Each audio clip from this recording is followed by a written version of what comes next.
요약 페이지입니다. 2015년부터 2016년 미국식 페미가 직수입되어 한국의 워마드 현상이 일어납니다.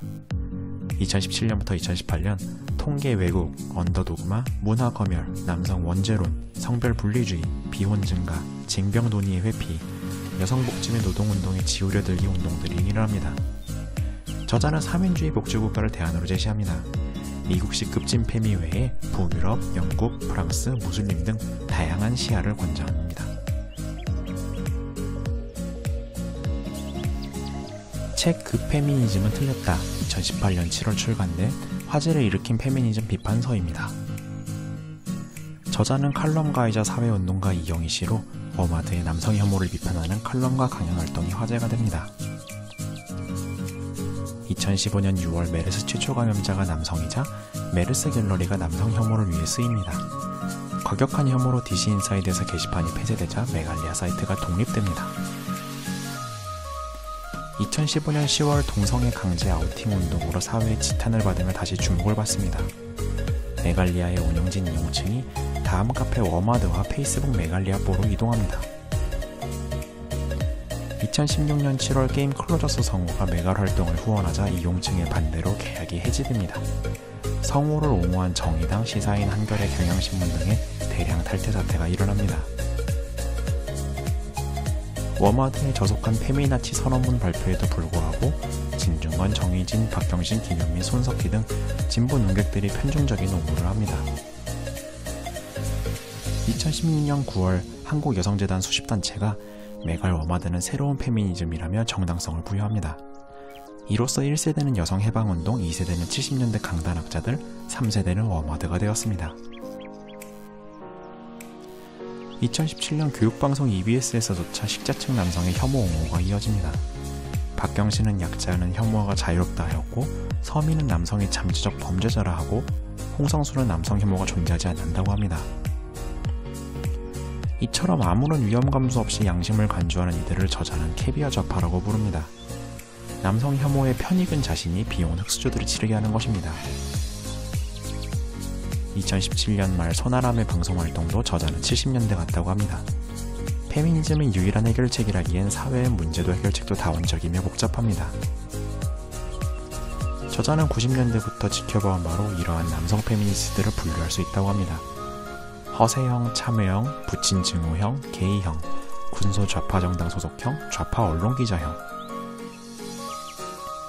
2017년 여름엔 초등학교 교사의 초등학생 이념 주입이 논란이 됩니다. 페미니즘은 분명 이념임에도 학교와 군대에 책을 보급해 논란이 됩니다.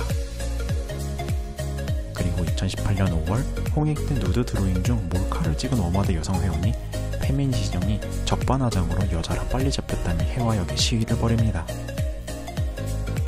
몰카 범죄의 50%가 10일 내 검거됨으로 빨리 검거되는 편이 아니며 형사사건 전체 검거율 중 몰카 검거율은 높은 편입니다. 페미니스트를 자처했던 대통령마저 누드합성의 소재가 되고 몰카 경찰관이 여러 화장실을 돌았지만 하나도 발견하지 못하게 됩니다. 페미니즘의 역사를 저자는 잠시 짚고 넘어갑니다. 제1물결은 시민혁명부터 세계대전까지로 법적 권리의 투쟁이었습니다. 제2물결은 세계대전 이후 60년대 보우아르 사르트르 부부가 많은 영향을 미칩니다. 1950년대 전후 호황에 자유국가 여성들은 사회 진출의 유리천장을 논의합니다. 공산국가 여성들은 사회제도를 가부장제의 연장 및 노동차별로 정의합니다. 여기서 더 나아가 결혼제도 자체를 없애자는 비혼운동과 남성과의 사랑 자체를 혐오하는 레즈비언 운동이 오늘날 한국에도 이어집니다. 유럽 68혁명 이후 급진주의 페미니즘이 서구의 주류를 이루고 여성 우월, 자매, 개인적인 것이 정치적인 것이다, 정체성 정치, 종족주의 등의 표어가 현대에도 쓰이고 있습니다. 페미니스트란 용어는 본래 유럽에선 잘 안 쓰던 미국식 표현으로 백인 중산층 여성이 중심이 된 부르주아적 운동으로 여성 해방 운동의 일물결과 분리됩니다. 따라서 모두 페미니스트가 되어야 한다 공부하라는 주장을 하려는 이는 자신이 어떤 세대, 어떤 시대, 어떤 종류의 페미니즘을 선호하는지부터 밝히는 게 맞겠습니다. 다음 단어는 약자라는 갑옷입니다. UNDP 12, WEF 118위, 현실을 반영하지 못하는 뒤의 통계만 페미들은 강조합니다. UNDP는 사망 비율, 교육 비율, 노동 참여율을 주로 기준 삼습니다. WEF는 단순 비율 비교로 내전으로 남성이 많이 죽은 국가가 상위권이기도 합니다. 즉 UNDP에 따르면 한국은 경력 단절 방지와 공공 육아에 집중할 차례인데 페미들은 여성 할당제 같은 밥그릇에 집중한 것입니다. 이는 정권의 블라인드제 채용 운동과 충돌을 일으킵니다. 다음은 언더도그마의 함정입니다. 페미들은 여성 간의 권력과 폭력은 지우려 합니다. 하지만 간호사 태움 문화 등의 내불고발도 페미의 약자 혐오 살인도 발생합니다. 한 성별이 선, 한 성별이 악이라는 접근은 현실과 다릅니다. 선악과 강약엔 남녀가 없고 악녀도 많아서 남성의 피해 신고도 증가 추세에 있습니다. 다음은 흑백 논리와 문화 검열입니다. 여성주의자가 아니면 차별주의자라는 흑백 논리. 성차별을 남녀 모두 약자라며 겪는 오늘날에 여성주의만 하라는 것은 평등가치의 훼손으로 저자는 봅니다. 문화를 기호대로 소비하지 않고 검열에 나선 페미들. 힙합계는 오랜 싸움을 해왔고 대선 시즌에 중식 밴드와 DJ DOC 등이 검열당합니다.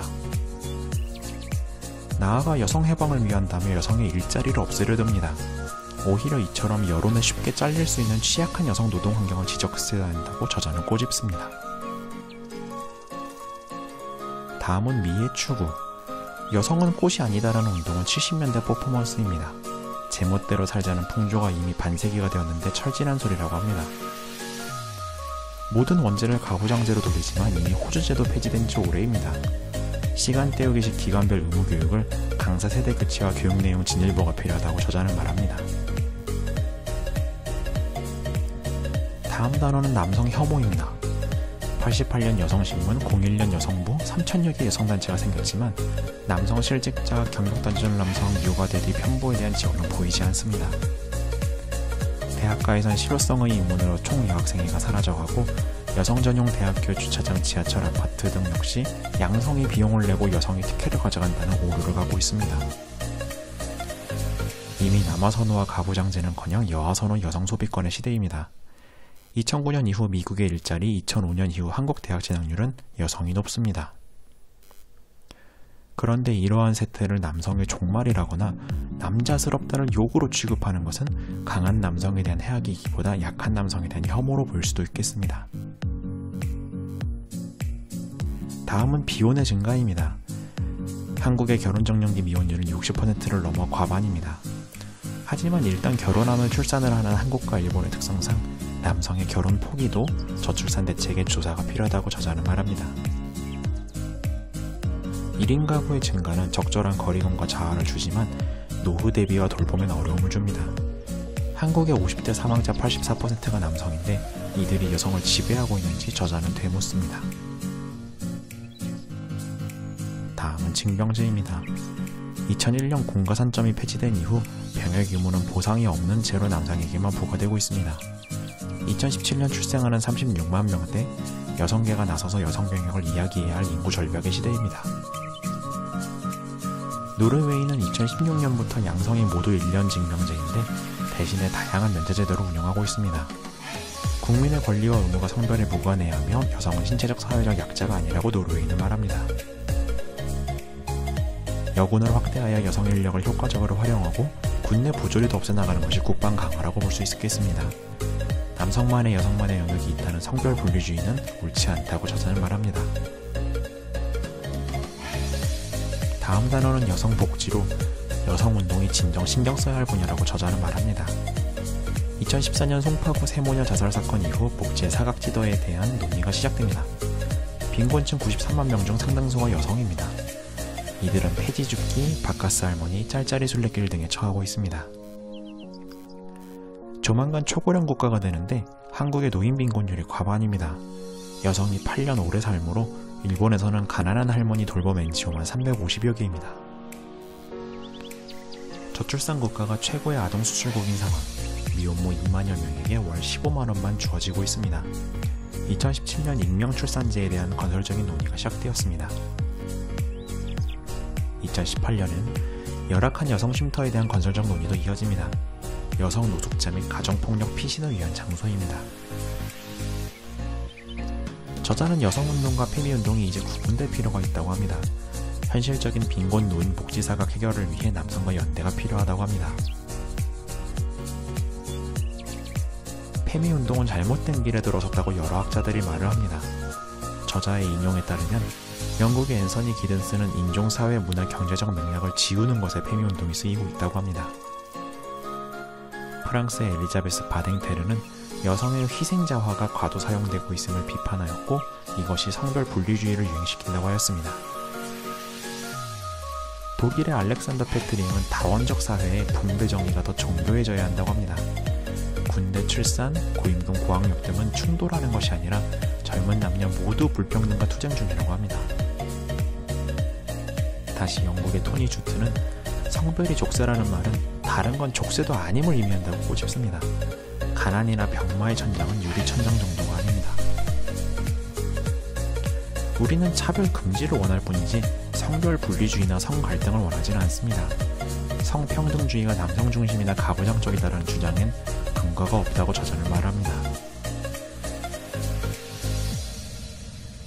여성 노동자 권리를 요구한 취지를 생각하면 2018년 110주년 여성의 날은 노동계가 중심이 되어 행사를 진행했어야 합니다. 하지만 좌파 정치인들은 한국여성연합을 기웃대며 눈치를 봅니다. 한국여성연합은 29개 단체 전국 7개 지부가 민노총보다 기세를 떨치는 곳입니다. 무조건 당선권 비례 공천을 받는 자동 배지의 한국에 손을 꼽는 막강단체입니다. 여성의 정계 진출 영향력 확대는 어디까지나 수단일 뿐 목적이어서는 안 된다고 합니다. 우리는 빈곤 소외의 고통을 겪고 있는 여성 문제에 관심을 갖는 정치인이 필요합니다. 1995년 스웨덴 최초의 여성 총리 타이틀을 앞뒀던 유력한 여성 정치인 모나 살린. 그녀가 법인카드로 초콜릿을 한 개 샀다고 민심이 싸늘이 등을 돌려 한국의 여성 무대와 대비된다고 저자는 말합니다. 저자는 북유럽식 3인주의 복지국가 모델을 대안으로 제시합니다. 양극화가 필연적인 자본주의를 보완하여 기본 서비스는 국민에게 제공하자는 것입니다. 경제활동가 2명의 출산에 양립되고 동일한 업무 직급 연차된 차별이 없어야 합니다. 결혼에도 세금과 연금을 가구 단위가 아닌 개인 단위로 계속 분리하며 유급 출산 육아 효과는 고용주가 아닌 사회보험이 지불하여 고용주의 부담을 줄입니다. 19세 이하 의료비 전액 무료 및 아동수당 월 18만원 아동에게 지급 및 대학 진학 시 등록금 무료 및 군면제 등은 검토해볼 만합니다. 저자는 여성의 자존심을 갉아먹는 페미교육을 반대합니다. 복지국가는 느린 계급 간의 타협과 협상을 필요로 합니다. 2019년 한국의 노상민정협의가 그것의 한 예시가 되겠습니다. 저자는 여성운동과 페미운동의 넓은 시야를 갖자며 8가지 이야기를 첨부합니다. 영국의 두 라이벌 여왕, 협동조합의 탄생, 브론테 세자매, 여성의 날을 만든 알렉산드라 콜론타이, 나르시즘의 울프, 페미의 데모이자 배신자인 보부아르, 스탑 페미의 미국식, 무슬림의 여성해방운동 등입니다.